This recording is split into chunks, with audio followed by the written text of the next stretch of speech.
William Gastoni Baguma ndi muhandisi yatumibwa Yesu Kristo mu 1998.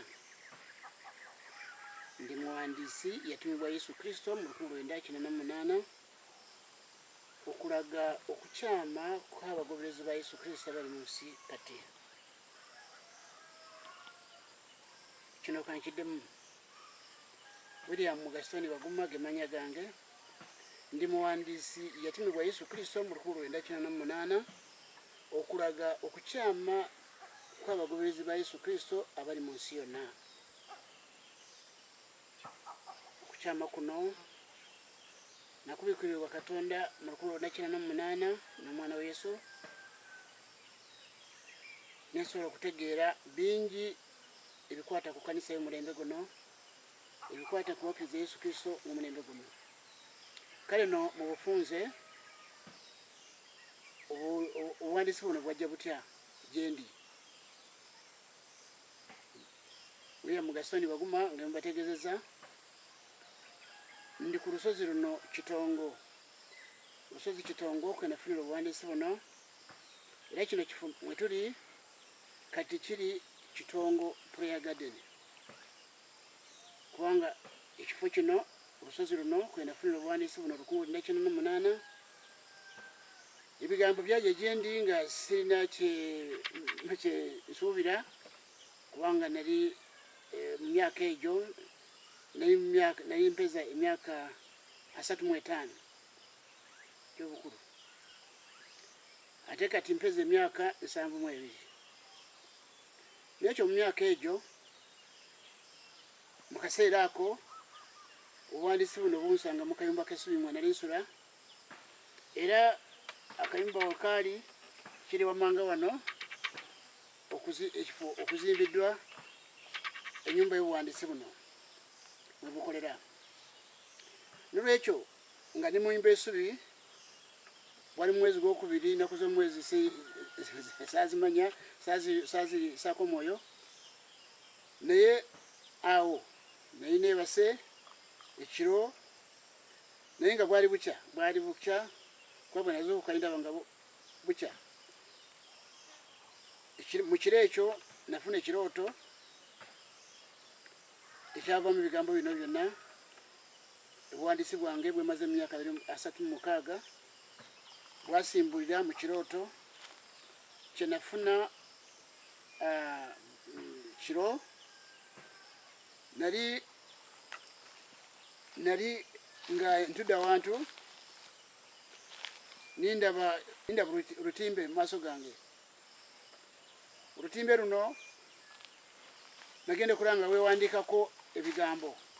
Ayawandiika saamulaba naye nalaba okuwandiika ebintu ebigambo nga byewandiikako. Nindaba ekyawandiikibwa kya Yokaana ebbaluwa esooka essula y'okutaano n'olunywa olusooka. Nagenda kulaba ng'ate weewandiiseeko akalayini kalala, naye nga ndudde nkyetegereza nindaba akalayini kalala kazze nga ndaba weewandiiseeko ate 5, nga amakulu gaakyo nti kyawandiikibwa kino bwe kijja ku lutimbe, ate ne wajja Yokaana ebbaluwa esooka essula y'okutaano n'olunywa olusooka. Ate nagenda kulaba nga weeyongerako ennyiriri ndala kutuuka ku lunyiriri lw'okutaano. Awo nenzuukuka, naye bwe nazuukuka nindowooza nga kyebase ku kirooto ekyo. Omukyala yali ansoose kuzuukuka, kyenva mugamba nti kwata Bayibuli osome okyawandiikibwa kino ndeme kukyerabira.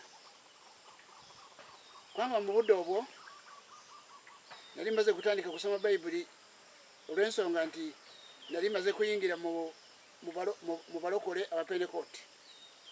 Abapentekooti namaze kubayingiramu, baali bazeewa ne Kasanda, ninyingira gye bali.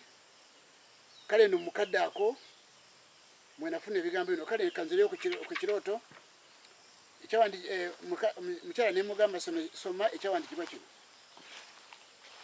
Soma ekyawandiikibwa kino. Ekyawandiikibwa ekyo bwe yakisoma nesanga bwesanze ate nga amakulu gaakyo sigategedde era saategeera ki ekibitegeeza kubanga ekyawandiikibwa kino nga Yokaana ebbaluwa esooka essula y'okutaano n'olunyiriri olusooka nga lugamba nti buli muntu yenna akkiriza nga Yesu ye Kristo ng'azaliddwa Katonda na buli ayagala eyazaala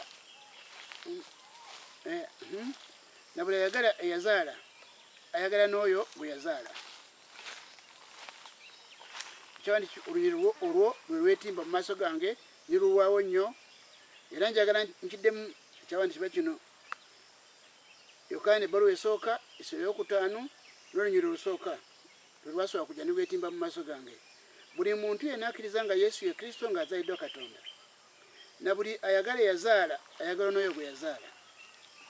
Kyekyawandiikibwa ekyo ekyalwawo nga nkiraba bwe naye ngenda kukijjako amaaso nindaba ate nga weyongeddeko olunyiriri nga lulaga nga olunyiriri lwokutaano weyongeddeko akasitale yakuba akasitale bw'ati n'ateekako ttaano awo kakati awo katudde ku nsonga kiki kyaddako nga maze ekyawandiikibwa kimaze gusomebwa kikyaddako mu butuufu nazuukuka nga sirina kyentegeera newankubadde twali tukisomye ninsigala awo. Mu kiseera ekyo nakeeranga n'akakumbi kange okulima mu kabanja ke nali nfunye nga ntikeera kulima. Mbategeeza ate mu nsonyi w'okudima be katono Gaston Baguma si ye muntu siri mu bayigiriza sirimu kubanga nze mu kusoma kwange nakoma mu kibiina kyakutaano era oluzungu naki byonna oluzungu enyirimi z'abazungu sizitegeera kubanga ekyange kwali kulima era mu kiseera ekyo nekyalo kino kwendi kati ekiriko Kitongo prayer garden naliko ng'omupakasi n'ekyo bwe nali ndi mu kuva mu mupakasi mpolampola nga nfunye akabanja ate nga nsula mu nyumba y'essubi waggulu ssubi wansi ttaka ebbali budongo ke kayumba Abafrika basobola okubutegeera bamu ne bategeera nti buli nyumba ezo zibaddewo wano ezifaana bwe zityo n'awalala zikyaliwo. So kaakati mbategeeza nti nakeera bukeezi nga bulijjo ningenda nenima akumbi kange ke nabimanyidde ningenda mu maaso n'okulima kati mu nnaku 3 ekyankola obubi nti ate nsikikola bubi Katonda yakigenderera kubanga saamanyanga biddako naye kuva ku dda obudde obwo nga bukedde natandika kuwulira obulamu bwange nga bukyuse ebirowoozo byange nga bikyuse nga mpulira nfunye ekintu kyentiisa mu bulamu bwange ekitali kya bulijjo.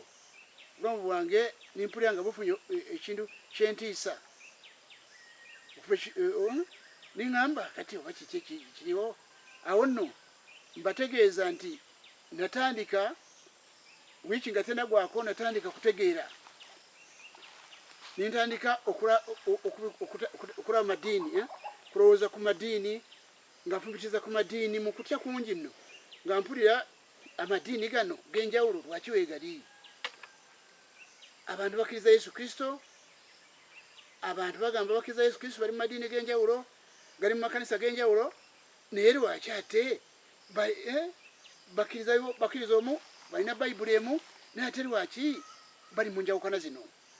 Ekigambo ekyo kyalinnya mu bulamu bwange okubikirirwa ndi kujja kunene era kugenda kumala omwezi nali maze kutegeera nti okubikirirwa nga kwajjanga nabanga nkyali awo ngenda kuba ebintu bisse mu bulamu bwange bigambo ne bikka awo ne ntegeera nti ekireese gano madiini amakanisa g'enjawulo g'abantu abakkiriza Yesu Kristo kivudde kuba nti ekibi ky'enjawukana kiri mu makati gaabwe kubanga okwagala kwa Katonda kwali mu Yesu Kristo tekuli mu bo. Era nenkitegeera nti itteeka lya Yesu Kristo yabalagira mu Yokaana enjiri essula ya 13 n'olunyiriri lwa 34 n'olwa 35 iryo teeka terimanyiddwa mu bantu abakkiriza Yesu Kristo leero ninkimanya ninkibikulirwa iryo teeka newankubadde Yesu Kristo yaliteekawo lifuga abamukkiriza naye abantu abamukkiriza mu kiseera kino iryo teeka tebamanyi naki kyerigasa wali mabega kyenjogeddeko okwagala nintegeera okwagala ekyandikibwa ekyo kiri mu Yokaana enjiri era essula 15 n'olunyiriri lw'omwenda n'olw'ekkumi ekiraga nti Yesu Kristo yagamba nti abamukkiriza babeere mu kwagala kwe nga bw'ali mu kwagala kwa Katonda. Kakati ebyo byonna nintegeezebwa nimbikulirwa tibintu ebyo byonna tibitegerekese era abantu b'omulembe guno. Nintegeera nti obumu Yesu bwe yalagira okubeera mu bamukkiriza mu bayigirizwa be obumu obuli mu byawandiikibwa mu Yokaana 17 mu Yokaana enjiri sura 17 n'olunyiriri lwa 21 okutuuka kwa 23 nintegeera nti obumu nabwo abakkiriza Yesu Kristo leero tebamumanyangako kyeva bali mu madiini n'amakanisa ag'enjawulo ng'ate bona boogera Yesu naye nga bali mu njawukana n'obukyayi wakati bwabwe. Bwe kityo nno baseba ne banyabo Abannayuganda abawulira Oluganda abali mu mawanga ag'enjawulo abawulira Oluganda mutegeere ebigambo bino nga bwe byanzijira. Awo nno mu biseera ebyo nafuna obulamu bwange bwateekebwa ku kisenge okundaga niteeka okuwandiika bwe ntegedde mbategeeza nti olwo obuwandiisi bwange ne bujja. Era mu bufunze mwaka gwe-9 ebiwandiiko ne limaze byatuuka mu mwaka gwe-9 ebiwandiiko byange nga bitandise kubisaasaanya ntya kubanga waliwo bwe natambula wane Kasanda ninsangawo ababuulizi b'enjiri bava mu kibiina bakikyaliwo kati bakiyita Africa Evangelical Enterprise. Ekyo kibiina balina ofisi yaabwe Kampala Road nsonyiweko ku Road Kampala. Abantu abo kyekibiina kyatandikibwa ne Bishop Kivenjere nakitegeera olwo nimbalabawo ne Kasanda nimbasemberera nimbategeeza abaayi nintegeeza omu kubo nti nakye kyerina nakye nafuna kuva eri Katonda kwamba mu kiseera ekyo nga sikyatuula njyawo obulamu bwange bukeera kubugumirira kulaba nti ebigambo byentegedde mbigambo muntu yenna gwe musinkana mugamba abaayi gano madiini kubeerawo okwago og'enjawulo n'amakanisa gakkiriza mu Yesu Kristo ng'ate tebaagalana tebali bumu kitegeeza kibi Katonda kyavunaana kanisa. Mbategeeza nti olwo omwami ono gwe nayogera naye yantegeeza ngende gye basula mbibanyonyole bulungi. Baali basula mu Musamba mu Makonzi Estate wane Kasanda era gye nabasanga nakeera nga bwe yali yansuubiza ningendayo nimbalaba. Bwe nabalaba ne beetegereza ebigambo byange ate bo bagamba nti gende Kampala waffe ku headquarter kubanga ebigambo bino byetaaga kuddamu kubyetegereza bulungi kwegala kubyetegereza. Bwe natuuka awo nno nalinyirawo enkeera ningenda Kampala. Katonda yansaasira mu mbeera gye nalimu neera ninfuna obusente bwa transport ningenda Kampala. Bwe nduuka kuba bali bandagiridde ofisi yaabwe weeri nintuukayo nasanga omukyala bamuyita Victoria yali muwandiisi omukulu mu kitongole ekyo mu ofisi eyo. Nimusinkana ninjogera naye bwe yawulira ebigambo byange n'ayita abakozi balala nabaga nti mbanaye mujje mulabe. Bwe bansanga awo nimbanyonyola kyenafuna kuva eri Katonda nimbagamba nti baliwo kukyamu okuliwo Katonda kwavunaana enjawukana eziri mu bagolezi ba Yesu Kristo mu nsi yonna akabonero ka kukyama kwabwe. Awo nno bantegeeza nti neetaaga kulaba omukulu waabwe bamuyitanga Dr. Muhima. Dr. Muhima ye yali akulira ekitongole ekyo mu Uganda naye nga baali bamulindira essaawa yonna kuyingira mu ofisi ye. Twali tukyayogeraganyanga naye baga nti wuuli ninyanguwa nimusinkana ninjogera naye nantegeeza naŋŋamba nti manyi ebigambo bino tubiraba bikulu natefe tetulina kye tukuyamba okujjako katukuyambe tulina mashini eno esobola kukuba empapula onoleeta ebiwandiiko byo olwo ebyuma byakolebwanga no mu masomero mu kiseera ekyo zino kompyuta zaali tezinajja zino pulinta zabanga teziriiwo nga ekikozesebwa mashini buno bwomu masomero obadde bunyoro by'abaana mu masomero kyekyuma kye balina abo wa Dr. Muhima nangamba nti kyetukuyamba ofune empapula ojja tuziprintinge wano kyetugenda kukola zoyagala zonna tuziprintinge nineebaza awo nno nina kyembuuse bwe nali kyalina kasaana kasinda agenda Kampala nina reverand omu gwe nali nsinkanye reverand wa Church of Uganda awo mu kiseera ekyo yalina aka bookshop aka stationary wane Kasanda naye ng'ava Bukuya nantegeeza nti bwe namunyonyola naga nti mumanyi obwo nno mbunyonyola nga bikyali mu mikono gyange mpandiisa na kalamu bikiri mu mukono gwange mpandiika na kalamu nanga nti manyi ebintu bino bijje mu kalamu bigende mu kyapa kakati neyambisa omukozi we nanyamba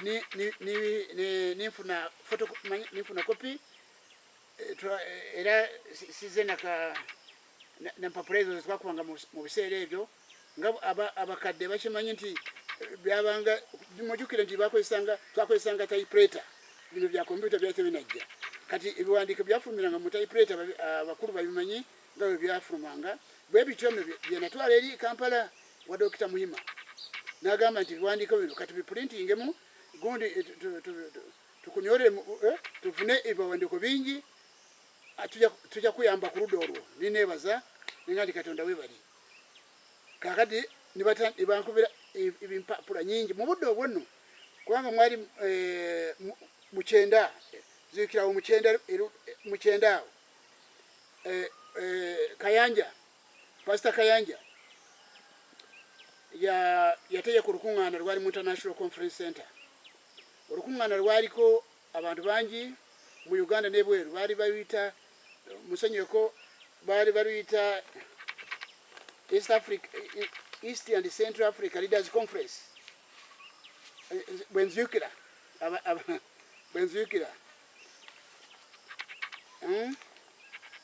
East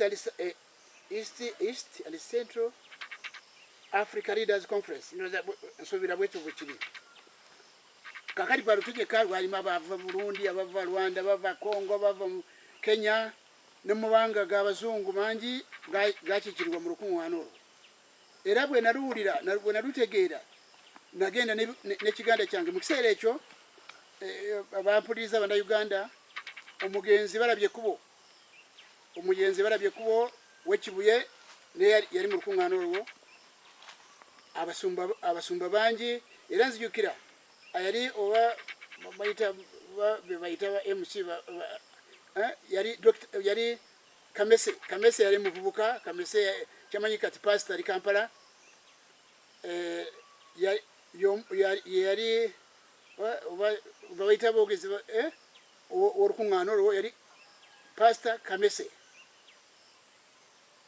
nali mu lukuŋŋaana olwo okumalina ku 6 lwayiwana ku 6 nalubeeramu kati nze kyambeezaawo mu lukuŋŋaana olwo kwali kugaba ebiwandiiko nga nkutte ekiganda ky'empapula abalala twasulanga Nakawa abalala basula Mukerere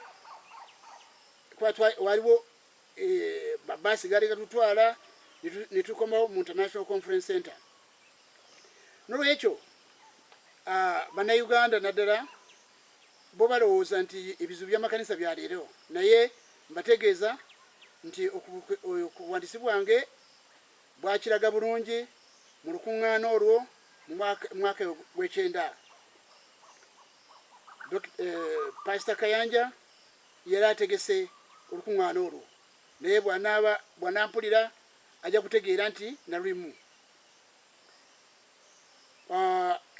ekyaliwo nziyukira waliwo omuzungu kabazungu natambulanga mulalu nga sina kyentya obani nga mukwasa ekiwandiiko ate mbategeeza nti olukuŋŋaana nga terunaba wakati awo nali maze gutalaga mu makanisa g'e Kampala gamu ne Wakayanja nga natuukayo na Mirembe natuukayo Lubaga natuukayo n'amakanisa malala nga mbawadde ebiwandiiko byange naye olukuŋŋaana olwo bwe bwajja nindubeeramu bwe ntyo bategeeza nga ndi mukoga biwandiiko ebikwata ku buwandiisi obulaga nti kanisa yalwadde mu nsi yonna. Nzijukira omuzungu omu bwe namuwa ekiwandiiko yangobererako nali ntambula nagenda okulaba omuntu mulala ngoberera aŋŋamba nti wayi omuzungu alina olupapula lwa endala zayagala ninziwa omusajja yali yangoberera naga nti mpa ngende mutwalire omuzungu alwagala ayagala kumuwa empapula ndala. Mbategeeza nti ebiwandiiko mu kiseera ekyo nimbigaba era omulimu gwali munene mu lukuŋŋaana olwo twagenda kulufundikira mu nnaku 6 nga Katonda andaze anjoleseza ate yandaga nga ndi mu International Conference Center ng'agamba nti abantu bano basoma naye tebategeera kubanga omuzungu oyo mbategeeza gwe nali maze kuwa ebiwandiiko ebyo omu ku bazungu be nali maze kuwa ebiwandiiko ebyo yasituka ku lunaku lwokutaano n'ategeeza abasumba abaaliwo bonna bano baserwadde baaliwo n'abategeeza nti abaayi tunaabulira tutya enjiri nga tuli mu kulwanagana ffeka na ffeka. Omuzungu yeesigama ku biwandiiko bye namuwa n'ategeeza abaayi tunaabulira tutya enjiri nga tuli mu kulwanagana ffeka na ffeka. Nayogerako ebigambo bingi ebikwatagana ku kibi kino kyenjawukana.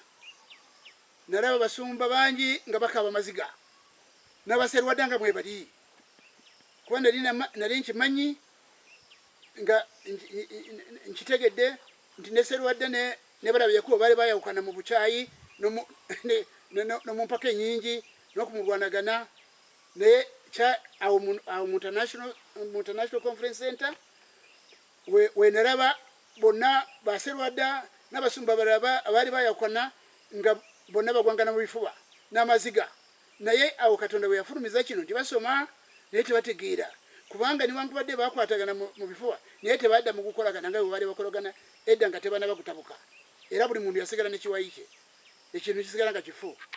Mbategeeza baseebo ne banyabwa abampuliriza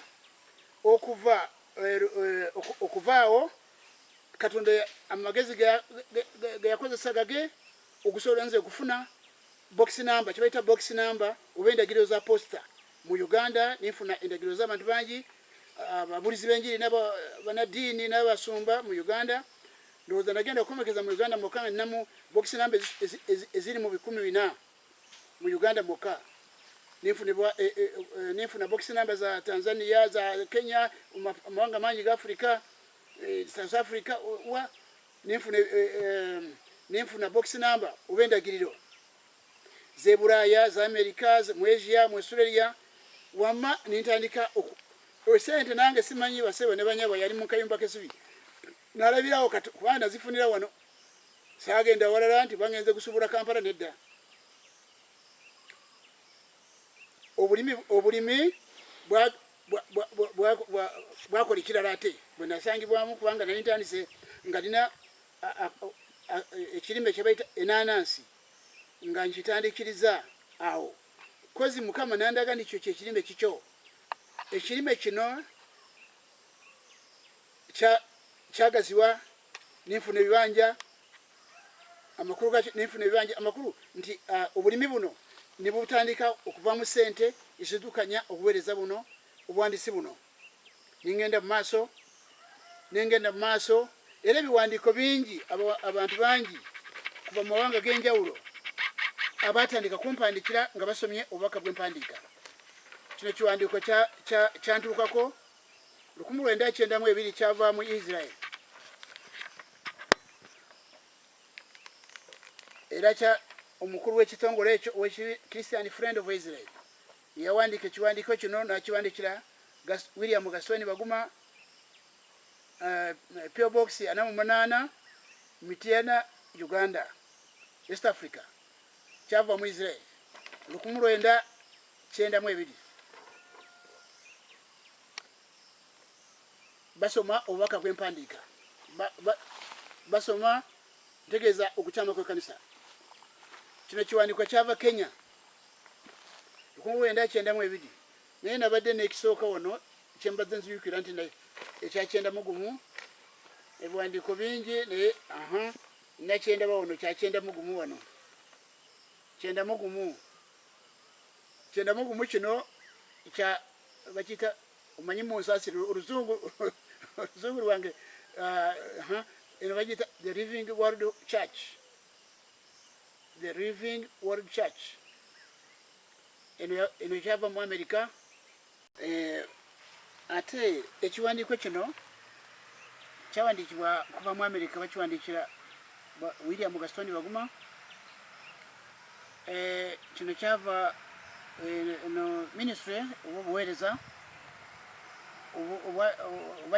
baje buli Good News Crusade. Ono muzungu yatuuka ne wano mu Uganda babulizi b'enjiri abaliwo mu biseera ebyo abayatikira mu biseera ebyo Doni Dabo y'omu ku babulizi b'enjiri abaali b'amaanyi mu nsi. Mbategeeza nti yawandiikira Gaston Baguma nga amaze kusoma ebiwandiiko byange mu 1992 Doni Dabo. Ekiwandiiko kino Haggai Institute omuntu ono y'omu ku bantu abasinze kutandika oba kubeera ne Bible College y'amaanyi mu nsi. Ekiwandiiko kino kyava gyali mu 1992 era bawandiikira William Gaston Baguma wane Kasanda. Eno baluwa gyenkute yawandiikibwa mu 1993 munadiini omututuufu mu ggwanga lino Uganda, Orombi yali akyali bishop wane Bidasis.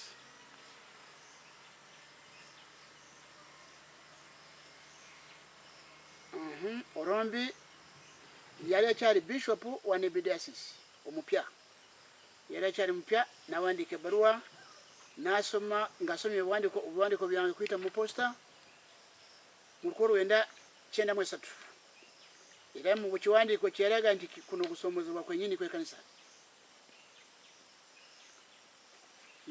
Kakati eno bbaluwa endala nayo yava mu Church of Uganda, Nyabirema Akidikonary Center Kabale, William Gaston Baguma era Kasanda.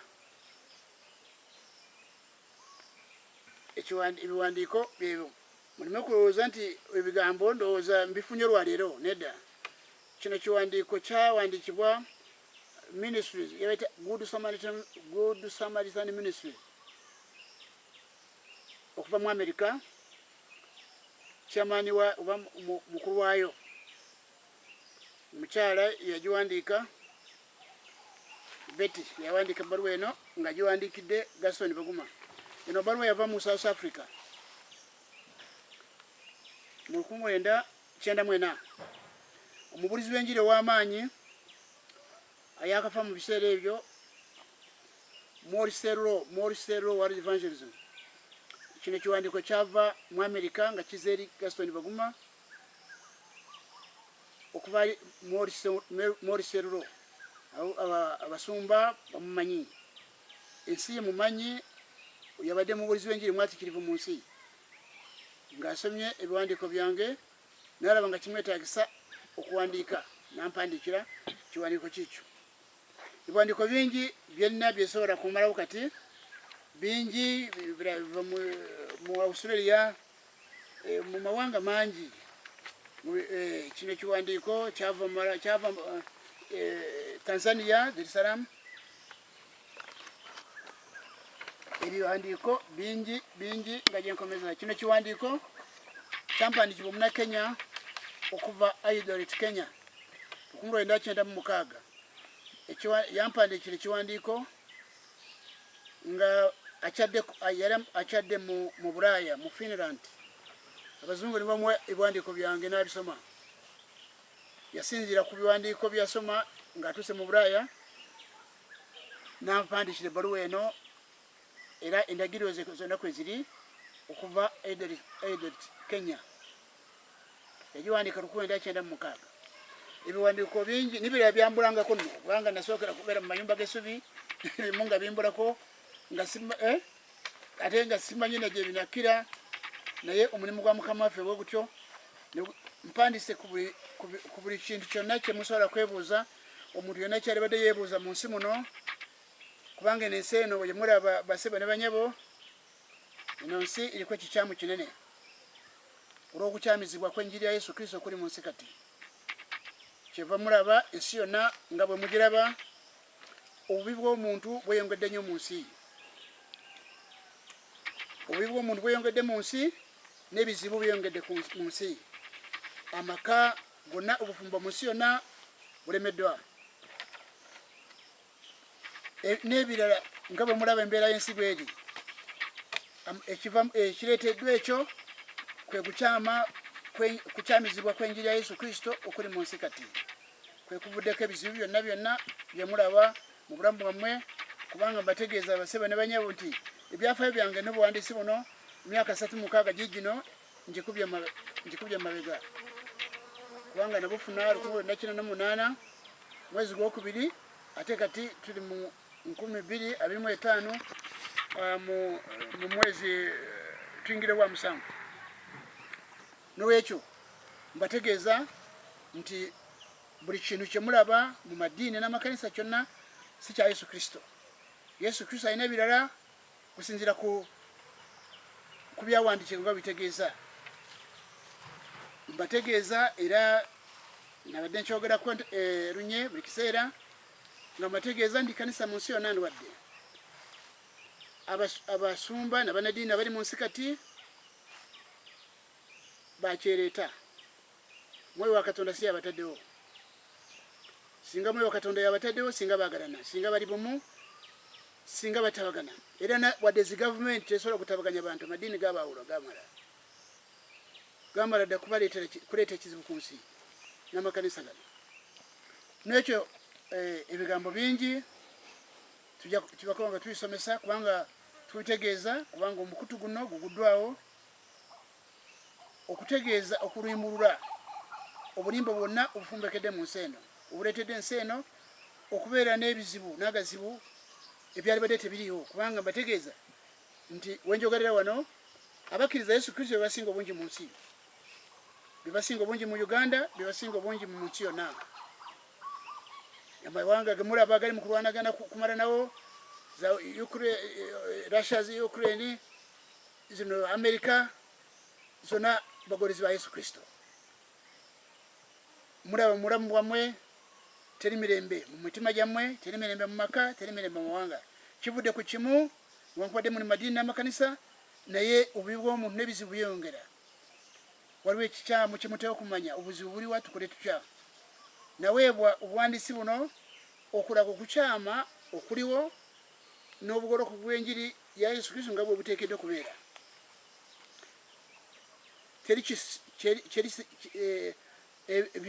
Byonna n'okwali badde gusaba kwosaba kuliko kikyamu. Bintu byetaaga kumanya Yesu yalagira atya. Ekkanisa yasooka yalimu Peetero ne Pawulo n'abatuma abalala batambula batya, bateeka batya mu nkola omulimu gwa ebigambo bya Mukama waffe, enjiri ya Mukama waffe.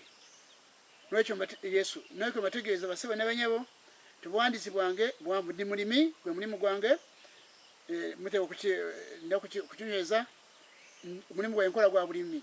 Era Katonda yeewuunyisa mu bulimi bwange obwo, obuwandiisi buno bwe bamala kukka, mu myaka 3 nali maze kuva mu nnyumba y'essubi nga ngenze mu y'amatafaali n'amabaati. Ate 92 nali maze kugula emmotoka. 94 nali nvudde Kasaana ngenze gula Kampala. Saagala kwogera ku bintu by'omu nsi muno, naye mbalaga olugendo rw'entambula.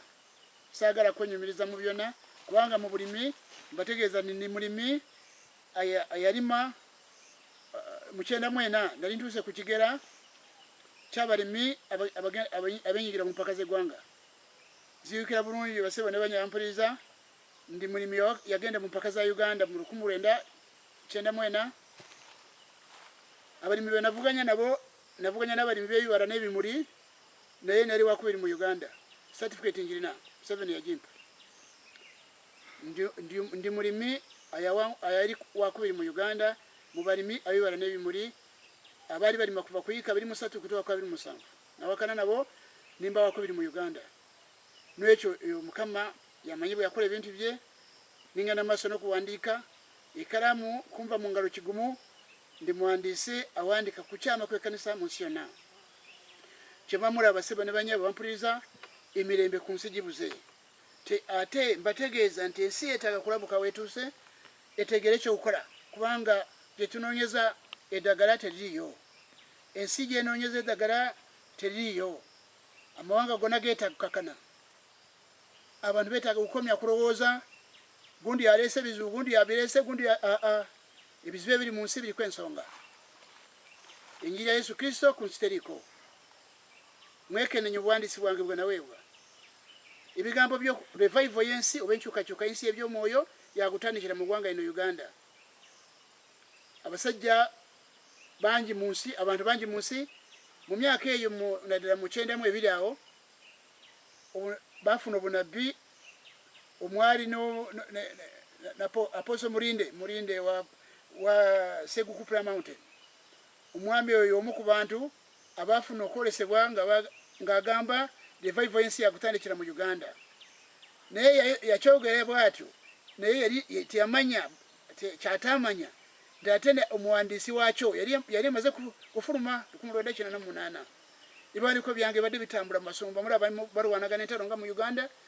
Ebiwandiiko byange bakayanja babirina mu mayumba gaabwe. Bokisi namba ya Kayanja njirina, iya Serwadda njirina. Era nziyukira lwakwe ebiwandiiko byange byagenda bimbulako olw'okutaataganako wanali nsula nva mweno nva wano olwo n'akayumba kange kedda kaali kasubi kajja. Nziyukira naye mbategeeza nti abo bamulaba bemuyita abasumba bakulu mu Uganda banaddiini bangi mu Uganda bafuna dde ebiwandiiko byange emyaka gisuka mu 3. Serwadda nziyukira bawandika ebbaluwa nga basoma kubanga Serwadda yatuuka ku kiseera kyasanga obuzibu n'ebiwandiiko byange kubanga abasumba bangi mu Kampala Yuda awo bamu naye sirina bokisi namba zaabwe. Naye nga neyambisa ya Serwadda mpandiika eri omusumba ate nenteekako eyite ku Serwadda. Yatuuka kiseera n'abyetamwa n'agamba era nandaga nti alina okuzeetwalira ng'ebintu bimuyitiriddeko. Ate nasanga wali akabaluwa keyampandikira yennyini oba yali sekretari we oba yennyini ate kyama ye yamulagira namugamba nti waayi gwotusomesa okwagala. Nziyukire ebiwandiiko nga bimuyitiriddeko ntegeeza nti kanisa ekyamye ekibi kyenjawukana bano ba bugingo bayite bana nze ngenda kuwandiika ku bukyama kwa kanisa ekibi kyenjawukana nga kyekabonero k'okukyama abo ba bugingo n'ebyobulokole bayite bana kubiyingiramu. N'ekyo basanga ekintu nga kyafa ate n'ekyokuli tekyafiira mu bulokole amadiini n'amakanisa gano kyaki Buganda gano bakatuliki bajja balwadde badda kyeva mulaba batuukire mu ntalo kati ebyakatonda nga ebya Yesu Kristo nga tebaamanya gye biraga. Kyeva mulaba amawanga gonna ge batuukamu gasookera entalo zezaddangako kubanga ne bakabaka bennyini bye basanga mu mawanga tebababuliranga mazima. Amadiini tegababuliranga mazima nabyo galina bye gayisaawo. Ekyokulabirako nnyinza okubaga nti nkibuukidde naye kubanga ebigambo bingi naye mbategeeza nti amadiini gonna gaali malwadde muleme kulowooza njola kulokole gwokka. Mbategeeza nti abakatuliki na Protestant bajja balimba bakabaka abamawanga. Kakati kyokulabirawo nga Uganda tosobola kugamba kabaka nti n'omuwana erinnya n'oliyita lya ddiini ate n'omulekera amasabo n'oleka amasabo n'otomugamba nti mutakiriza Yesu n'omuyita mu Kristaayo ng'ate mu ggwanga lye amasabo gamwetoolodde ga nti tukiriza mu misambwa. Kyokka amadiini tegasobola okugamba bakabaka mazima nti muntu bw'akkiriza Yesu Kristo kitegeeza aba afunye katonda omulala yatonda eggulu n'ensi bakatonda betwasinzanga tubasudde amadiini si kyekaleeta gabawanga amanya ag'amadiini negaleka mu masabo kyova nti bonna abantu bakabaka bafuna obuzibu nga madiini gatuuse wano bafuna obuzibu newankubadde babulina naye bafuna ate obuzibu bupya kubanga bayingira mu byobufuzi bayingira mu mpalana bayingira mu bitategerekeka kale mbategeeza nti obwandisi bwange bwakwanukula buli kibuuzo kyonna kyoweebuuza n'ekyotomanyi kubanga teri kibuuzo kiri mu nsi muno ensi kyeyeebuuza kyesirina kyakuddamu abantu mu Africa balwanagana obwavu ensobi ziriwa oba kyekibula obwavu omubaka kuvaawo ebyobufuzi ebiri mu nsi mbategeeza byongera bizibu ku nsi bitya era byonna mujja kuba bitegeera mutegeere nti amagezi ga katonda ge gokka galina eddagala so si magezi ga mu nsi muno amagezi g'omu nsi tegajja kubawo eddagala lyebulamu okuleeta emirembe ku nsi nedda amagezi ag'omu nsi nagogerako nagawandiikako njogera ku gano magezi gemuyita common sense namuyita knowledge ubona amala gemwayise wisdom ago magezi g'emirundi esatu amagezi ag'omu nsi no common sense gazalibwa nago ate knowledge gano gamusomero ago magezi gegadukanya ensi ago magezi common sense ne knowledge gegadukanya ensi byonna bikolebwa mu nsi byonna bikolebwa magezi gano gabayita knowledge common sense naye amagezi agava mu ggulu gwalise wisdom ago magezi ge gaali gakujja okuleeta emirembe ku nsi gano magezi knowledge common sense gavuunise galeese buli zibu n'akazibu ebyo buli kizibu kyolaba ku nsi kuno kireetera amagezi ago amadiini galina amagezi ago ebyobufuzi birina amagezi ago kyobula nti buli kintu kyonna kifu buli kintu kyonna kizibu abantu nolwekyo ensi etuuse ekiseera ekyokufuuka nga abantu abali mu lyato yona mwe yali bwe balowooza ensi tuuse kulowooza ng'abantu abali mu lyato yona mwe yali kubanga mbategeeza nti yona bwe yava ku katonda abaali naye mu kyombo oba mu lyato baafuna ebizibu bingi baafuna okutya kungi baafuna okwererekera kungi kubanga baafuna okwererekera kungi kubanga baali batambula ne yona era ava ku katonda mbategeeza nti abantu abaali mu kyombo oba mu lyato yona mwe yali baafuna okweraliikirira baafuna obuzibu obutayogerekeka baafuna ennaku ennyingi kubanga baatuuka n'okufiirwa ebyobugagga byabwe ne babisuula mu nnyanja nga banoonya bawona batya ekibambulira eryato libbira mukimanyi nti amaato gatera okugendamu abasuubuzi ebyobugagga byabwe bonna babisuula mu nnyanja nga banoonya kwona naye era ne bigaana kubanga baalina omuntu yona yali ava ku katonda nga yakyamu n'ekyo eno ensi tesobola kubona n'emirembe ng'erimu ekkanisa ya kristo ekkanisa yava ku mulamwa ekkanisa nga tenaba kudda mu kkubo teri mirembe ku nsi tekijja kusoboka kubanga eryato lyona okutuusa yona baafuna amagezi okubikulirwa kuba eri katonda ne batandika kulowooza ku nzikiriza kyekyabayamba ensi etuuse ekiseera okumanya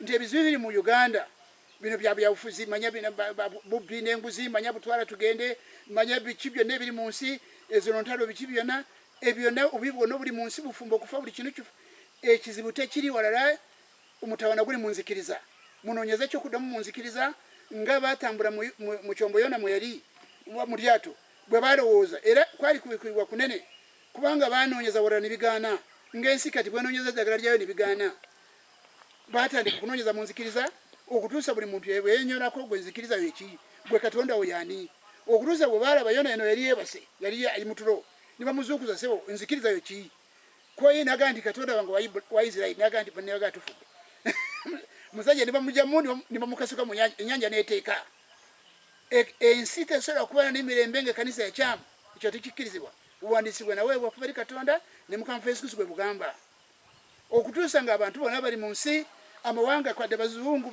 ki bonna bageze bambuli ngeri tebajja kufuna emirembe n'akatono Isirairi eno baluwa Isirairi basebo n'abanyabo nga obulumbaganyi bwa Isirairi bugenda kujja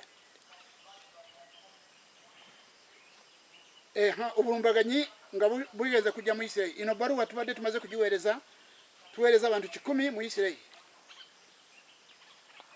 abantu 100 mu Isirairi twazibaweereza nga obulumbaganyi tebunajja, era waayitawo emyezi 3 bena ne bayingira mu ttalo. Twali tumaze kubategeeza ni mirembe teri mirembe mu Baisirairi, teri mirembe mu bamawanga, kubanga olw'ekibuuzo kiri munda ekyetaaga kwanukulwa.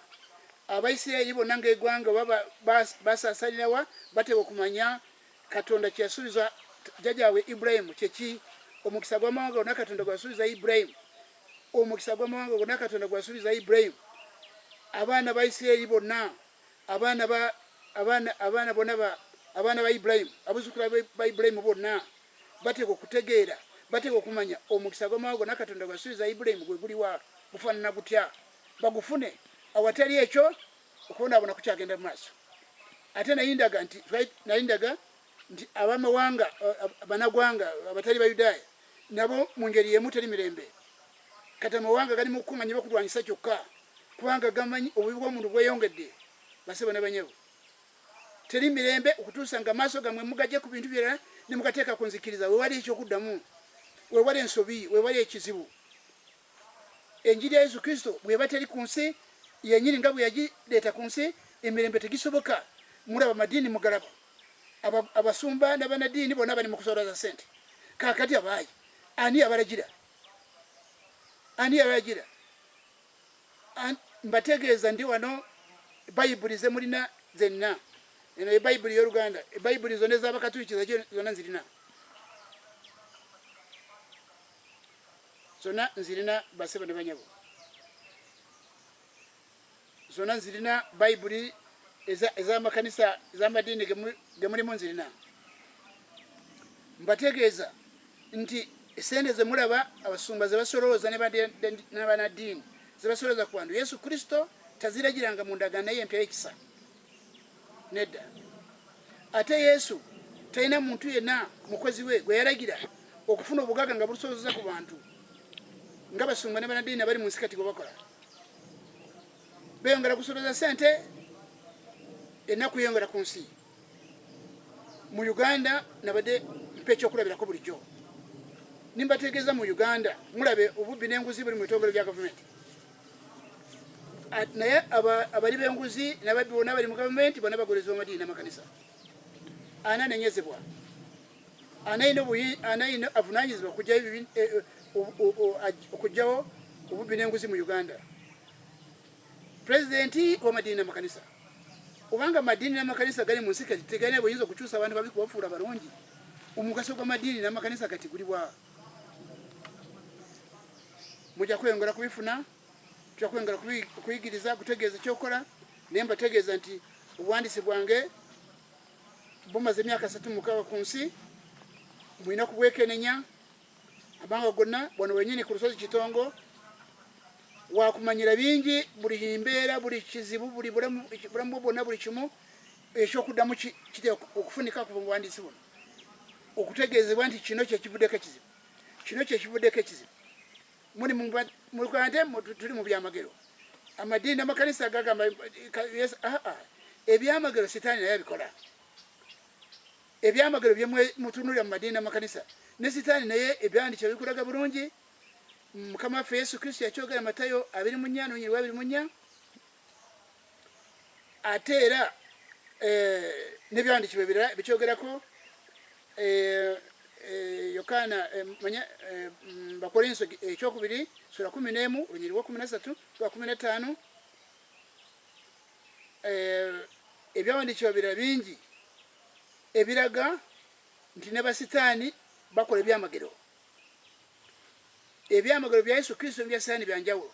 Munaabyawula mutya? Obuwandiisi buno bwe bubwawula n'otegeera nti byamagero bya sitaani, kubanga ebyamagero Yesu abikola ebyamagero ate ne sitaani akola ebyamagero.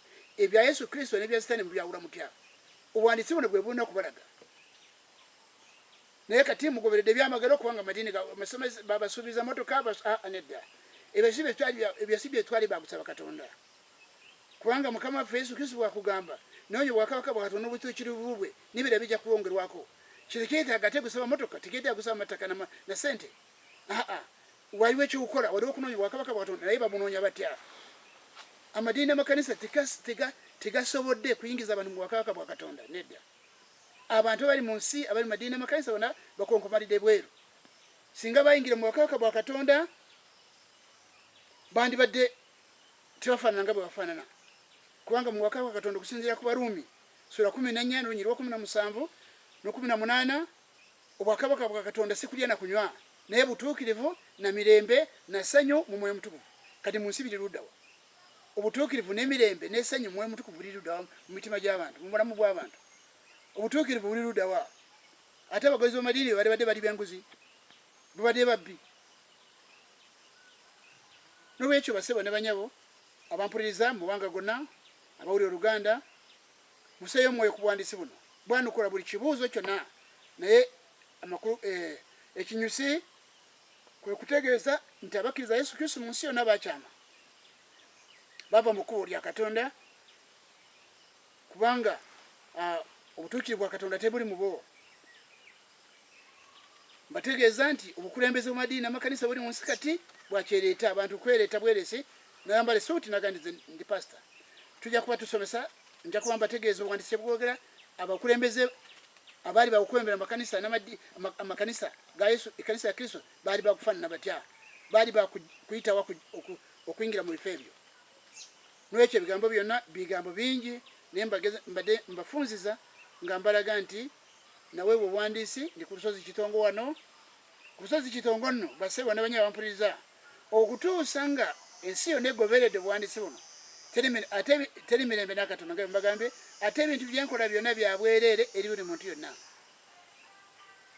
ebitabo byempandiika bya bwereere bino ebiwandiiko byembadde mpeereza twali tusiba mu mabaasa tusiba mu mabaasa bitubuweereza abantu ebwasi entono n'enene waliwo entono waliwo enene bwe tutyo tuweereza ebiwandiiko mu mawanga gonna n'olwekyo mbasaba abampuliriza muleme okulowooza nti ono nabbi ng'abalala nedda nze ndi muwandiisi yatumibwa Yesu Kristo abanabbi bali mu nsi bano mpa sente abo nedda wano teri 10 kyoteekawo byonna bya bwereere biwandiiko bya bwereere kano katabo kawandika kalaga obufumbo kaliko omutwe ogugamba nti bufumbo obusanyewo ku nsi tekyali bufumbo obusanyusa musajja na mukazi obuzibu buliwa nsi ekole ki obanga ebintu bibalemeredde abaana bwe bagenda kukola batya muyingidde mu bulembe ogweyongedde okufuuka muzibu ennyo n'olwekyo mulina okusaayo omwoyo ku buwandiisi buno ateri ekyo teri mirembe erimmwe ye Mukama waffe Yesu Kristo kyeyava yagamba abakazi nga bamukaabira ku musalaba nga bamukaabira n'abagani mwekaabire n'abaana bammwe ffenna bali mu nsi tuli zazi lya mukazi naye ensi eri mu kubonaabona abantu balina emirembe mu mitima gyabwe tebali mirembe mu maka tebali mirembe mu mawanga mwekukola zi gavumenti si wali ekizibu tekiri mu zi gavumenti ekizibu kiri mu nzikiriza wali obulwadde muzibuke amaaso ebizibu tebiri mu za gavumenti kubanga bali mu gavumenti bonna bagwereza mu madiini n'amakanisa obutuukirivu bwa Katonda singa bwali mu bantu bonna bali mu zi gavumenti mbadde mpe ebyokulabirako bingi mu Rwanda si wali entalo wokka naye bw'otunula abantu bonna batemagana mu Rwanda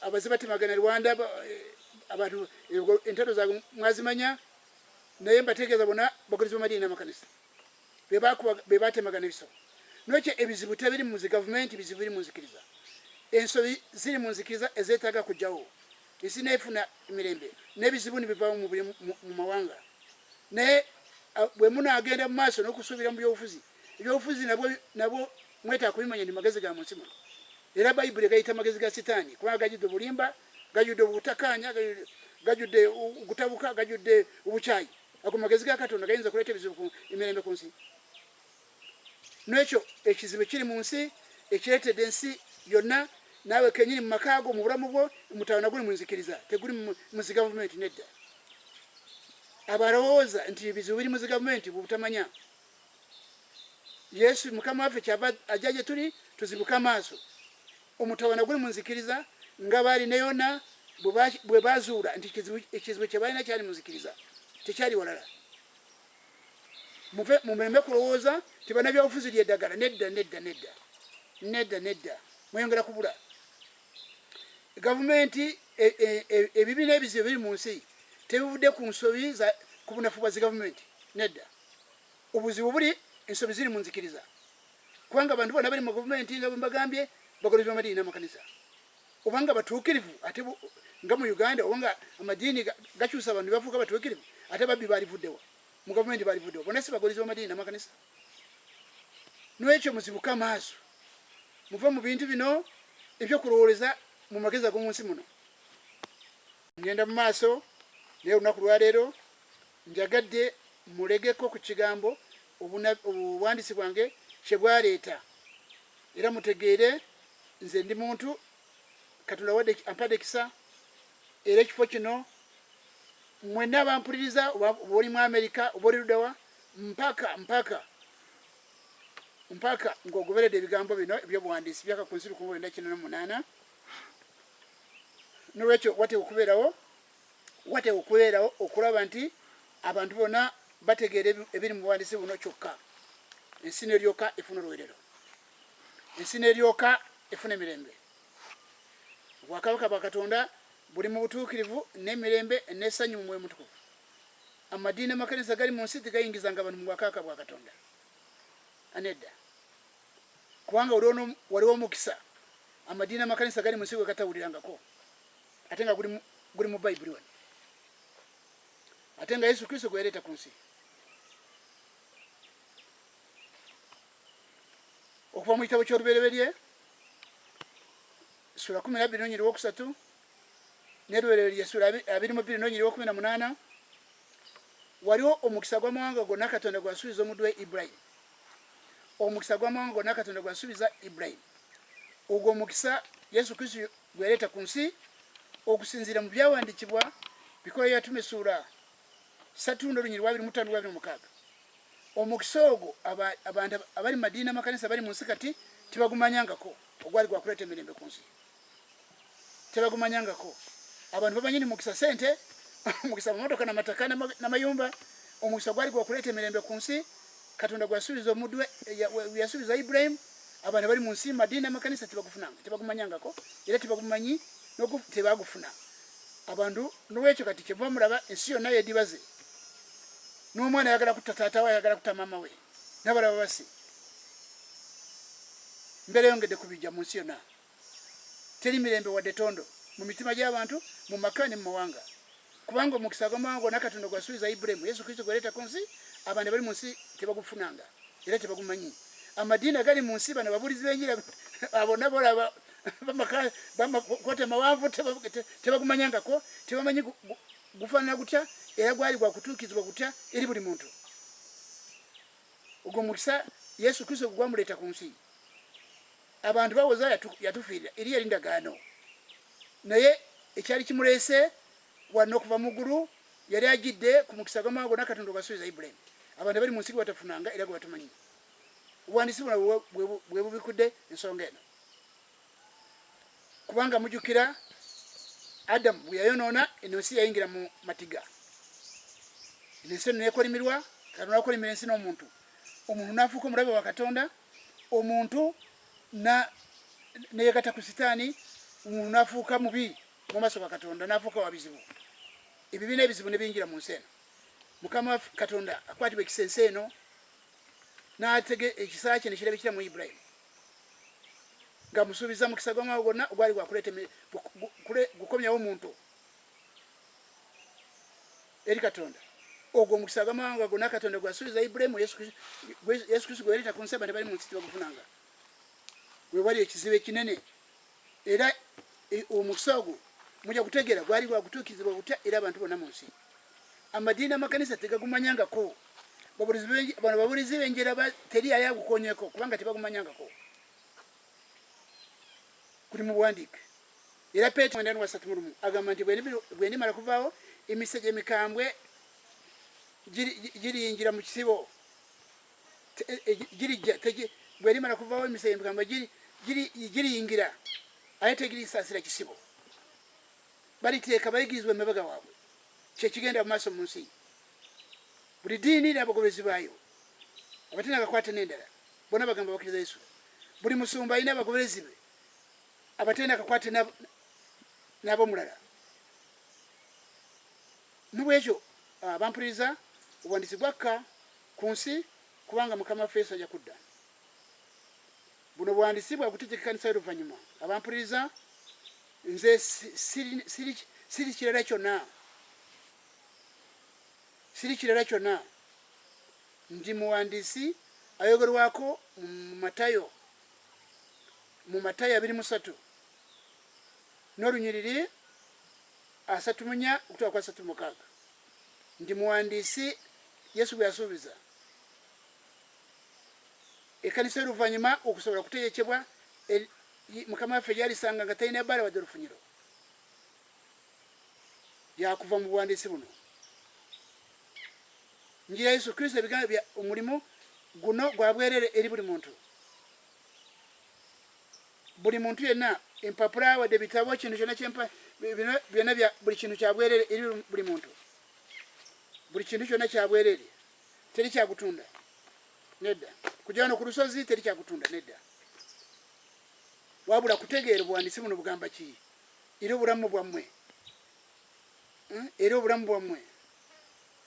eri amaka gammwe n'eri amawanga gonna bannayuganda mutegeere nti revival y'ensi ya Katonda yagirambika nga erina okuva wano ku lukalu lwa Africa era wano mu ggwanga eno Uganda abannayuganda bakiwulira edda abedda emamegeri bakiwulira n'ekyabava mu mutwe naye Katonda kyeyasuubiza tekiyinza obutatuukirira kubanga Katonda kumma endagaano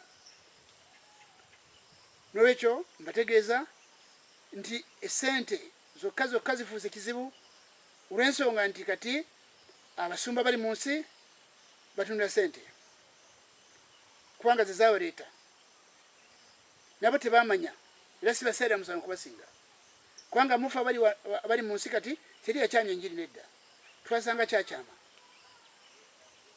ekyaffe kaakati kwe kwekenenya obuwandiisi buno ekya buli muntu kwekenenya obuwandiisi buno kubanga mbategeeza bya sente ye nga bwe nakyogeddeko mukama waffe Yesu talina muntu n'omu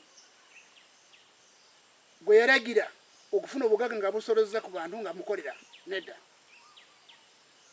mukama waffe Yesu esente zonna abasumba ne banadiini ze basoloza ku bantu kati ezo sente Yesu Kristo aziragiranga mu ndagaano empya ekisa nedda kubanga mu ndagaano empya Yesu Kristo abantu banjeri biri bokka Yesu Kristo bewa okulisibwa biri mu bwandiike mujja kubanga musoma ebitabo by'empandiike byonna biri ku Bayibuli ye mukama waffe Yesu be yasooka kuteeka ku mwanjo baali baavuna beetaaga mu kanisa abagagga n'abalinawo nga baavu byo beetaaga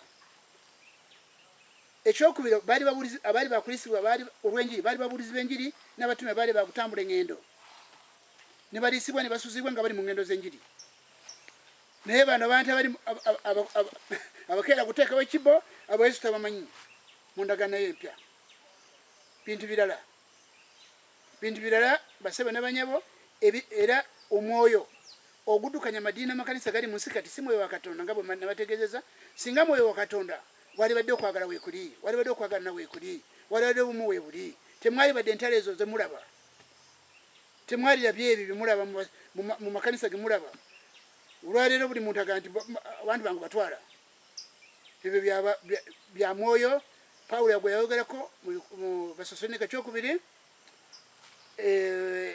essula y'okubiri olunyiriri lusooka okutuuka 12 gwe mwoyo ogwo guyitibwa ekyama ky'obujeemu abantu bakyama naye nga tebamanyi kyekyama ky'obujeemu Pawulo kyeyalagulako mu Basessaloniika kyokubiri essula y'okubiri olunyiriri lusooka okutuuka 12 ekyama ekyo kyekiddukanya amadiini amakanisa gali mu nsi kati ng'obubonero bwa Yesu Kristo bwe yateekawo ensi kwe yali agutegeerera abayigirizwa be tebabulina naye nga bagamba nti tuli ba Yesu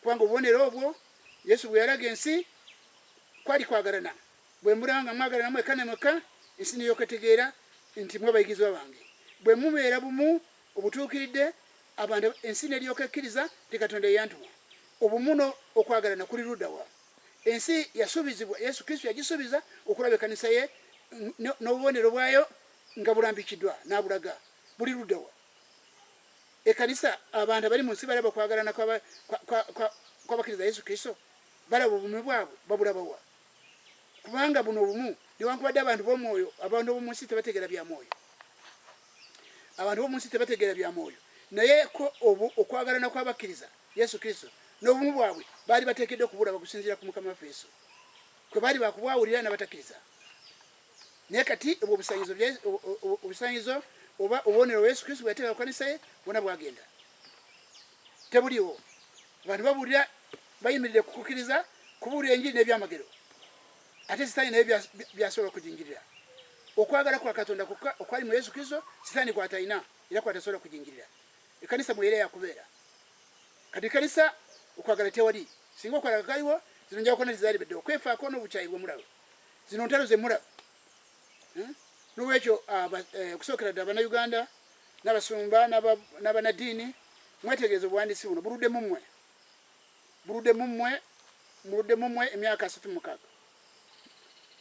basajja nga bakayanja basajja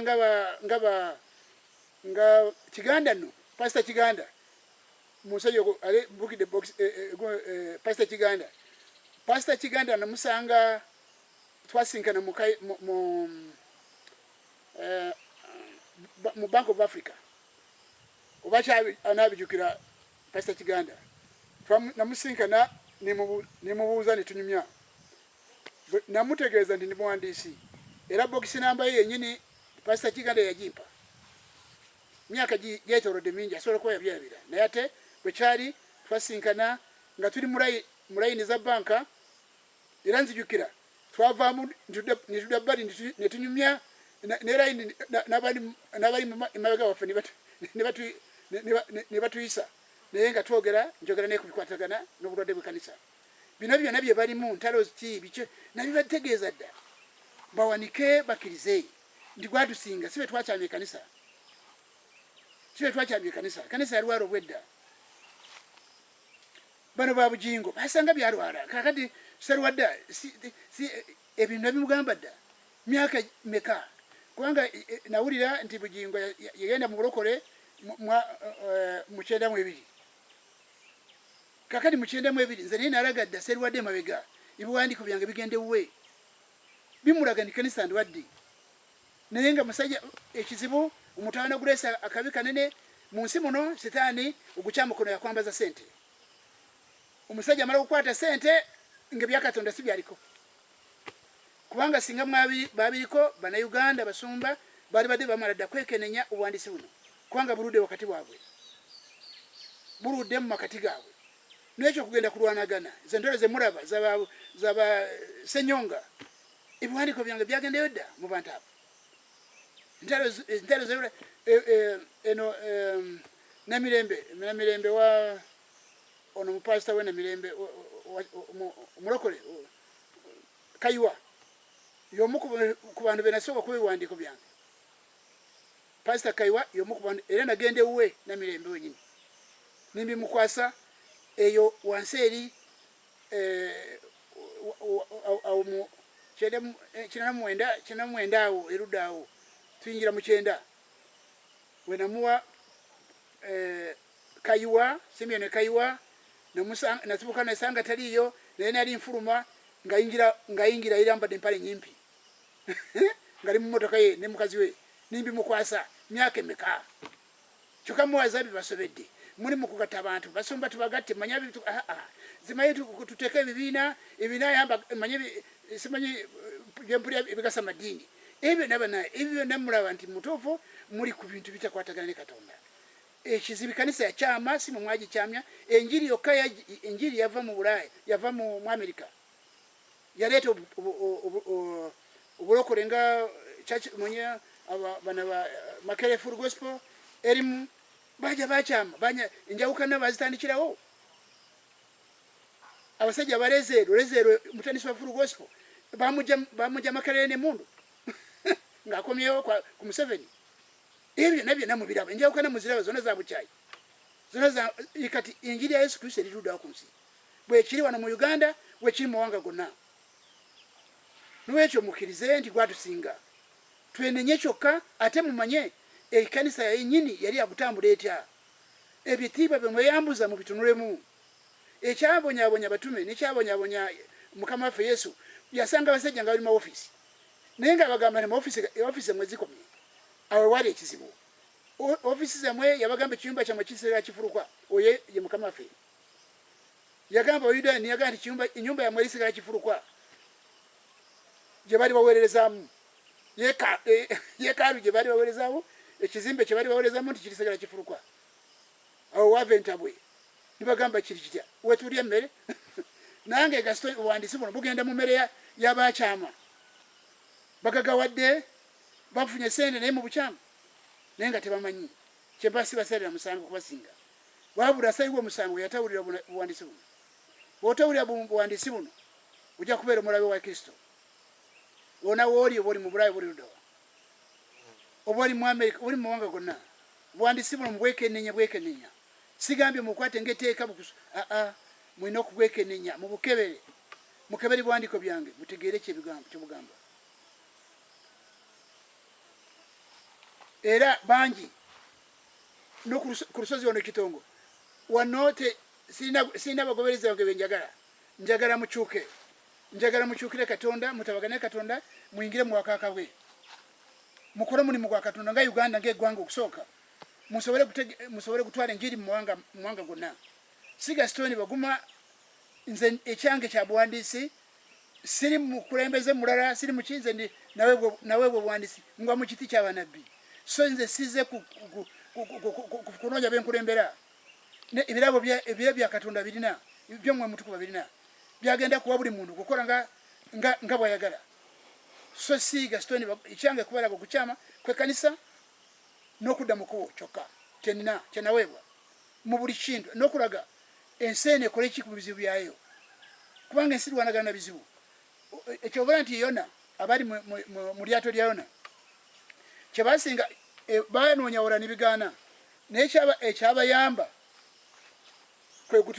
kwe kutuna enzikiriza nibaga enzikiriza zino kyekisigadde ekiseera kituuse ensi yonna ero emanye nti bizibu byonna biri mu nsi entalo z'ebyobufuzi obukyayi bw'ebyobufuzi okwoneka kw'amaka omanya okusana kw'amaka amakanisa kufaafagana nga bwegafaanana abantu butakyuka ababbi kuleka bubbi obutuukirivu bwa Katonda butalabika mu nsi kivudde ku kimuuza ensobi ziri mu madiini n'amakanisa oba oli ensobi ziri mu nzikiriza gyemma munoonyeza basebo ne banyabo ensi ekwena okunoonyeza eddagala ensi ekyuse muve mu kunoonyeza muga nti ndowooza gavumenti tezina gye ziraga kubanga teri pulezidenti alina obuyinza kukyusa omuntu mubi nafuuka mulungi ne mu Amerika mulowooza tugamba mu Amerika wali ebisiyaga mulowooza Amerika bonna babyetaaga naye ekibi kyabisimbayo gyebiri mu Uganda nayo enguzi na buli ggwanga lina ebyalyo ebyalemerera abantu gyeriri gavumenti nga tesobola erwanaganye nabyo naye nga tebikiriza tebisoboka kubanga waliwo ekijulidde Yesu Kristo ye yateekebwawo Katonda okugyawo obubi n'ebizibu ku nsi eno teri muntu mulala teri pulezidenti alina obuyinza kukyusa omuntu mubi n'afuuka mulungi abadde mubbi abadde muli w'enguzi n'alekayo n'obwomusiba mu kkomera oyinza ogandi kansibe omuli w'enguzi nedda omubbi bw'omusiba mu kkomera akomawo nga mubbi n'ogusinga bwe yagenda bw'ogamba ajja kuwoza mbategeeza mu mateeka ow'amazima si yabateeka obuteeka okusinga omusango wabula amanyi kuwoza temulaba nti amateeka tegasobola kugyawo ekibi amateeka tegasobola kugyawo ekibi ku nsi ekibi Yesu Kristo yakijjawo gavumenti zakutukolera enguudo kukola biki naye si kugyayo ekibi ku nsi n'ekyo tebabalimba n'olwekyo mbategeeza baseba n'abanyabo nti museeyo mwoyo ku buwandiisi bwange bwe naweebwa ebiwandiiko nga bwemubiraba biwandiiko bingi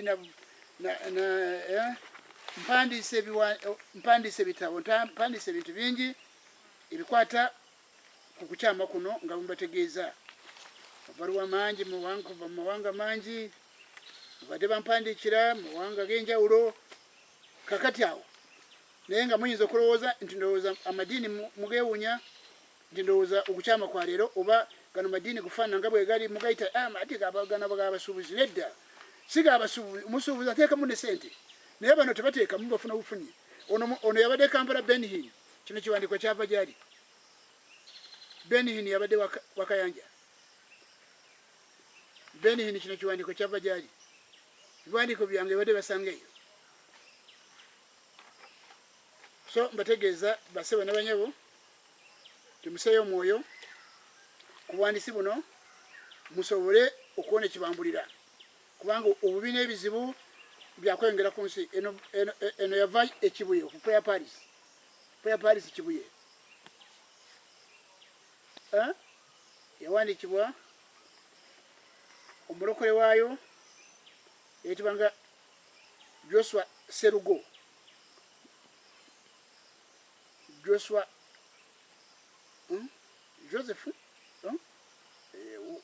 Joshua Serugo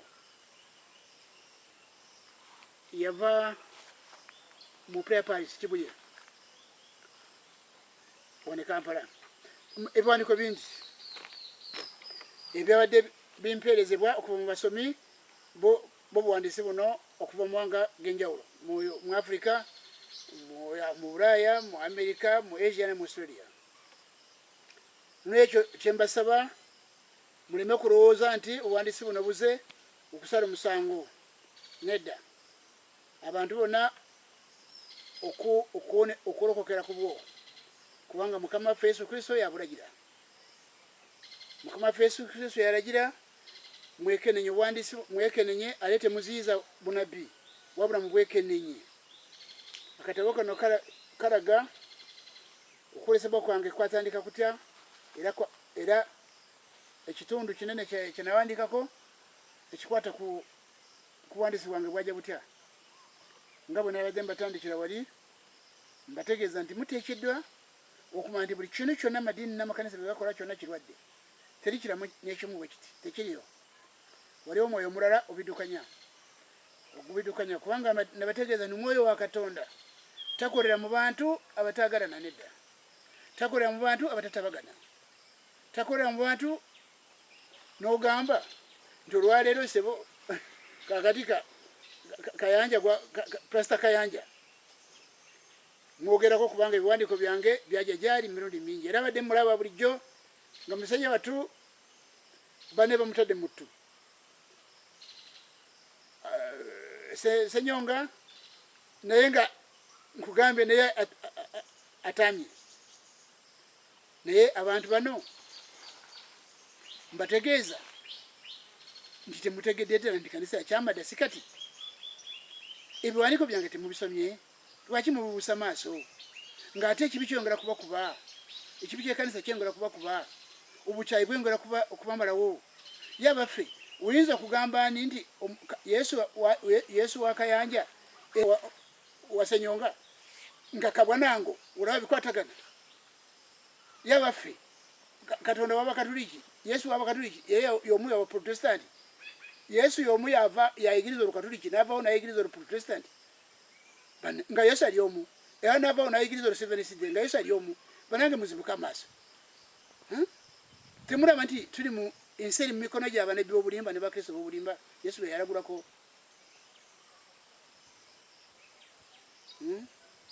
bw'otunulira Peetero ekyokubiri sura y'okubiri onyolo soba kutuuka ku lwokusatu Peetero yakyogerako abanabbi b'obulimba bajja kujja era mu ngeri eyo nga banoonya sente abantu batuuka ku ddaala ebaleetera ate gutuuka kugenda mu makooti genyini empala kwagala kutiŋŋana naye sibasalidde musango mbategeeza nti kanisa yakyamadde sikati okukyama si kwa leero begayiridde mukimanyi si kwa leero okukyama kwa dda emyaka mingi nnyo nga okukyama kw'ekkanisa kuzze nolwekyo njagala nnyo mwetegereze njagala nnyo mwekenenye obuwandiisi buno musobole kuwona ekibambulira musobole okufuuka abantu abalindiridde okudda kwa Yesu Kristo Mukama waffe kubanga bw'otunula abantu abakkiriza Yesu Kristo bali mu nsi kati tewali muntu n'omu yeegomba olunaku lwa Mukama waffe kutuuka mangu teri yeegomba kudda kwa Yesu Kristo taliiwo tewali kubanga bw'osoma byawandiikibwa Petero, tugende wano mu Petero, ebbaluwa ya Petero eyokubiri essula 3 n'olunyiriri olw'11 okuvaawo. Abakkiriza Yesu Kristo baali bakwegomba nnyo, baali bakubeera nga beegomba nnyo olunaku lwa Katonda kutuuka mangu. Katusomeyo ebyo byonna bwe bigenda okusaanuuka bwe bityo, mugwanidde okubeeranga mu kutya mu mpisa entukuvu n'okutyanga Katonda, nga musuubira nga mwegomba nnyo olunaku lwa Katonda okutuuka olulisaanuusa eggulu nga lyokebwa n'ebintu by'obuwangwa n'ebisebengera olw'ebbugumu eringi. Mu nsi muno wadde bapasita badde baani abo teri yeegomba nnyo. Ekigambo kwegomba ennyo olunaku lwa Mukama kutuuka mangu tekiriyo. Balina pulaani balinga ensi abakkiriza Yesu Kristo balinga balowooza nti bw'ajja ajja kusaza mu pulaani zaabwe.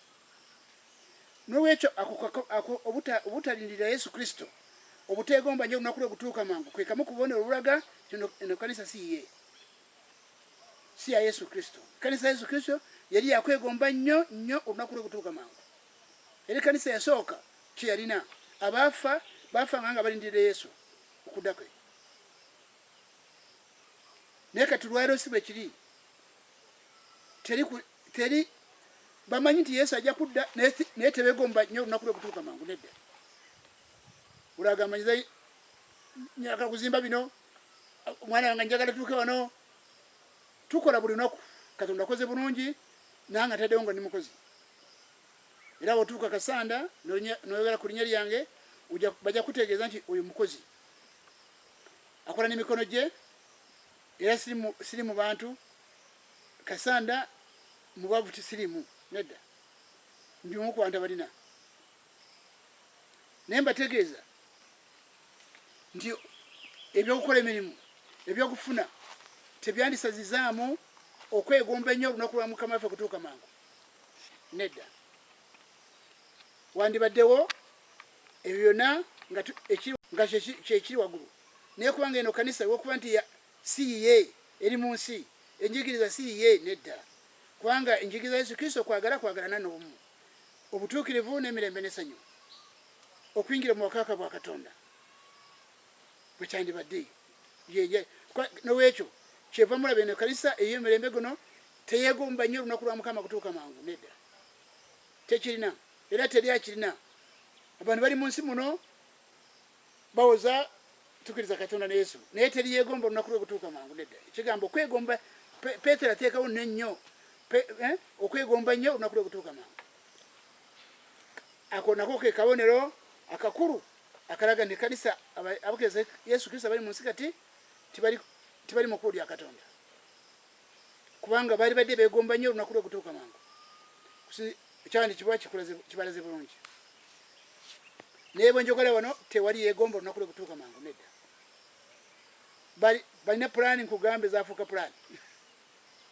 Pulaani Gaston Baguma manyi nti Mukama waffe yanteekateekera, era buli kyenaakola kireeta ku mmeeza yange ninkikola. So si kugamba nti naayiza bunaayiza. Nedda tonaayiza. Ekyalibadde kisinga obukulu kwe kumanya tuli mu bwakabaka bwa Katonda ddala mwe tuli, tutabaganya ne Katonda mu bujuvu. Mwoyo wa Katonda ali mu ffe, enjigiriza Yesu Kristo eri mu ffe, obugolofu bw'enjiri ya Yesu Kristo bwe tulimu. Awo nno nimukola emirimu naye nga muli omutima gwammwe, emitima gyammwe giri ku mulamwa ogwo. Naye ate mulaba ekiri mu nsi. Nabategeeza era mbategeeza buli muntu alabire mu ggwanga lye, alabe obubi bulimu. Abantu abagenda bagandi ndi mukristaayo, ndi mu Advent, obalabe obulamu bwabwe bwonna bujjudde obubi n'ebizibu. Ate tebeegomba nnyo olunaku lwa Mukama kutuuka mangu. Kale ate mugamba mutya nti mukkiriza Yesu ngaye temwegomba okudda kwe.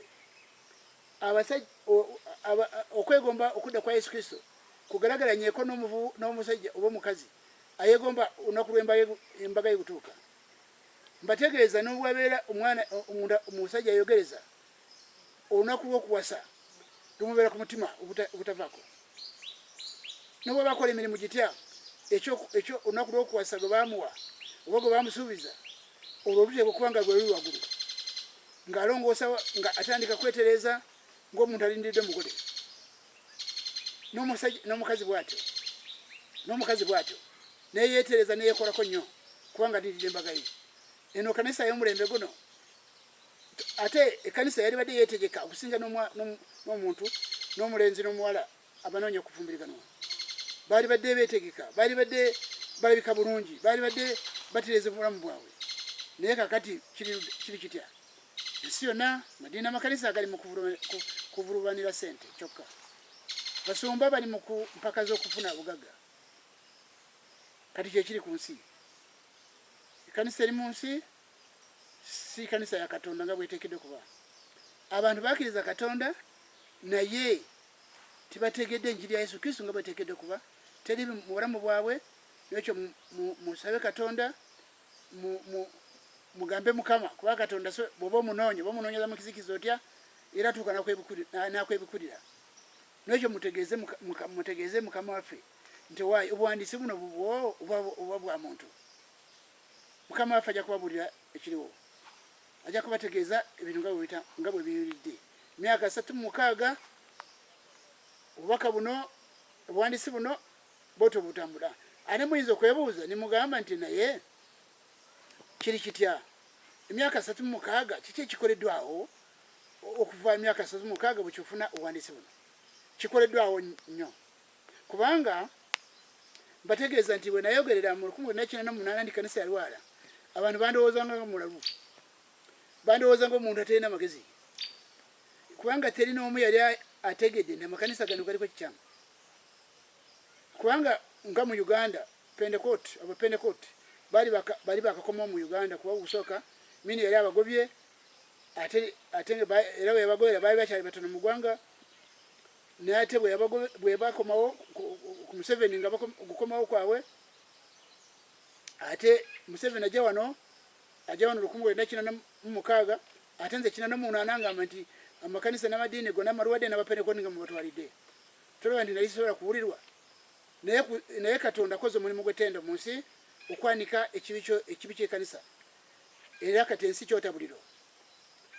ekyotabuliro kubanga n'obwali badde omuntu katonda takuwonya ekibi nga tonna kiraba n'okitegeera kati kanisa yali tesobola kuwona ekibi nga tekitegedde kati kanisa eri ezeetegeera ekibi kyayo era abaana bali mu madiini n'amakanisa weebali mwenna abampuliriza naye mugabuusabuusa mumanyi nti waliwo kikyamu kuba mwoyo mutukuvu bakikoze kuba 1998 alaze nti nsi eriko ekikyamu omumadiini n'amakanisa gategerekese mu myaka egyo okuva 1998 kutuusa kati abantu bali mu makanisa n'amadiini agali mu nsi balina kye balaba era balina mwoyo mutukuvu kyabalaga ti kanisa ndwadde ekitaaliwo mu 1998 n'ekyo ekiseera kino kyekiseera kyennyini ekyokubeera nti abantu basobola kwetunulamu gutuna obuwandiisi buno kyebulina ne babugeregeranya n'ekanisa eri mu nsi olwo bajja abantu batandike n'obulamu bwabwe bwennyini obulamu bwaffe bwali bwakubeera mu bwakabaka bwa katonda nga bubategeezeza mu bwakabaka bwa katonda ekiriyo nakyogeddeko naye kankiddemu mukitegeere nga bwe twali abantu abakkiriza yesu kristo nga bwe bali bakubeera nga bali mu bwakabaka bwe obwakabaka Baluumi sura 14 Baluumi sura 14 n'olunyiri lwa 17 n'olwa 18 waga nti kubanga obwakabaka bwa katonda si kwe kulya n'okunywa wabula butuukivu na mirembe n'essanyu mu mwoyo mutukuvu kubanga aweereza kristo bw'ati asanyusa nnyo katonda n'abantu bamusiima ndowooza mulaba nga tuli mu nsi muno twali okubeera mu bwakabaka katonda nga tuli mu nsi muno nti kubanga obwakabaka katonda si kwe kulya n'okunywa kubanga lwaki baagala si kwe kulya n'okunywa kubanga mulaba bagagga mulaba bemwesiimisa abali mu nsi kati tibalina emirembe wadde tonda tibalina emirembe ate oyinza okubeera mu bwakabaka katonda kyobeera nti kulya balya bulaki naye waliwo kye batalina mu maaso nti kubanga wakaba Katonda sikwe kulya n'okunywa wabula butuukirivu na mirembe na ssanyu mu Mwoyo Mutukuvu. Ebintu ebyo obutuukirivu, emirembe n'essanyu mu Mwoyo Mutukuvu ebyo mu bantu tebiriimu mu nsi muno, tebiriwo. 18 agamba nti kubanga aweereza Kristo bw'ati asanyusa nnyo Katonda n'abantu bamusiima. Temulaba nti obwakabaka bwa Katonda twali bakubeeramu nga tuli mu nsi muno, kubanga Yesu yarazze abantu kubajja mu bwakabaka bwa Sitaani abateeke mu bwakabaka bwa Katonda omuli obutuukirivu n'emirembe n'essanyu mu Mwoyo Mutukuvu. Kati ate amadiini amakanisa tegasobola kuyingiza abantu mu bwakabaka buno.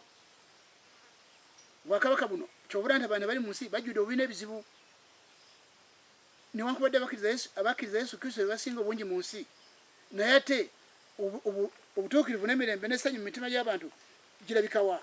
Tegirabika. Era no kanisa eri mu Mikono y'Abatume Essula 9 ku nsi teriiko n'olunyi lwa 31. Eno kanisa teriiwo mu Uganda, teriiwo mu nsi yonna. Mikono y'Abatume 9 n'olunyi lwa 31. Awo kanisa eyali mu Buyudaaya bwonna ne mu Galiraaya ne mu Samaliya n'eba n'emirembe ng'ezimbibwanga era ng'etambuliranga mu kutya Mukama waffe ne mu ssanyu y'Omwoyo Mutukuvu neyeeyongera. Eyo kanisa erina emirembe mu ggwanga lyonna, teriiwo wano. Abantu bali mu makanisa naye bajjudde ennaku n'ebizibu, bajjudde obubi n'ebizibu, bajjudde ebibi n'ebizibu. N'ekyo tebalina ng'akabonero akalaga nti tebayingiranga mu bwakabaka bwa Katonda. Amadiini amakanisa gali mu nsi tegayingizanga abantu mu bwakabaka bwa Katonda nedda. Bonna abantu abali mu madiini n'amakanisa gali mu nsi kati bakonkomalidde bwabweru, tebayingiranga mu bwakabaka bwa Katonda. Kyekizibu basebo ne banyabo bampuliriza, era obuwandiisi buno kubanga buzze nga buleese gule omukisa gw'amawanga wonna Katonda gwe yasuubiza Ibulayimu, Yesu Kristo gwe yaleeta ku nsi, ogwo mukisa ogwo gwe gugulawo olugi olutuyingiza mu bwakabaka bwa Katonda. N'ekyo obuwandiisi buno kyebugiridde okusobola kubanga ekigambo kya Katonda kirina obwogi bubiri, bukulaga ekizikiza nekikulaga n'omusana.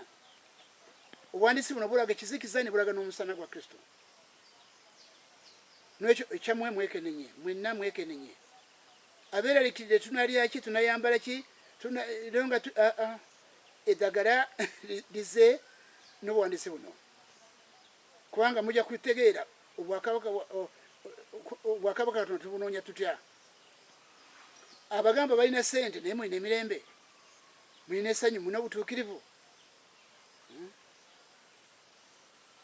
Abakulembeze b'amadiini n'amakanisa akaddi bagamba olwaleero omukatuliki mu Protestant balina amasomero wano, mugalaba eyo waliwo headmaster w'essomero ly'abakatuliki ayinza okuba mu Protestant. Essomero lya Protestant headmaster asobola okubeera mu katuliki? Kisoboka? Ebintu bino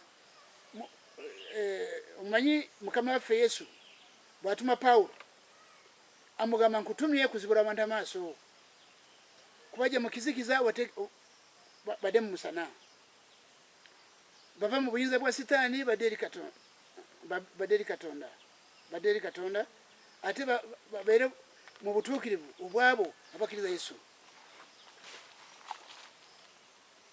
Nolwekyo ekigambo kiyitibwa amadiini n'amakanisa gali mu nsi kati, mmwe mugalowooza ku kimu kyakubaziika, mugenda kukola mutya?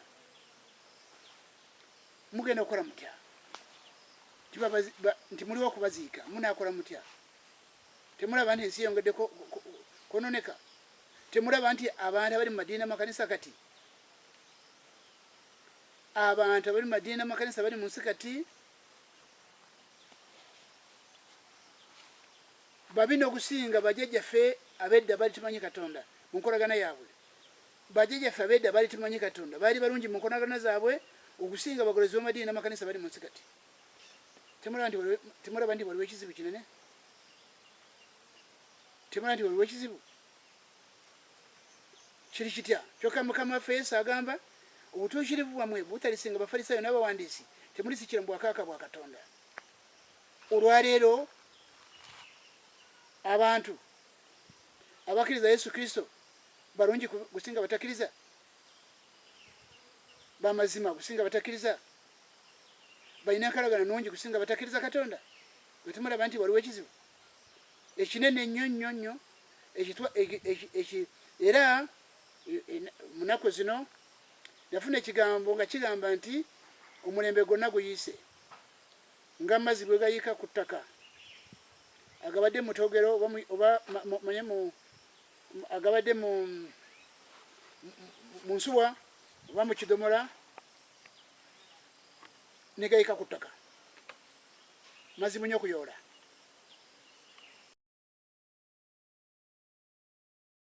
Era teri muntu ayinza okuwulira enjiri kati mu nsi muno nga tasuubira kufuna bugagga, tasobola.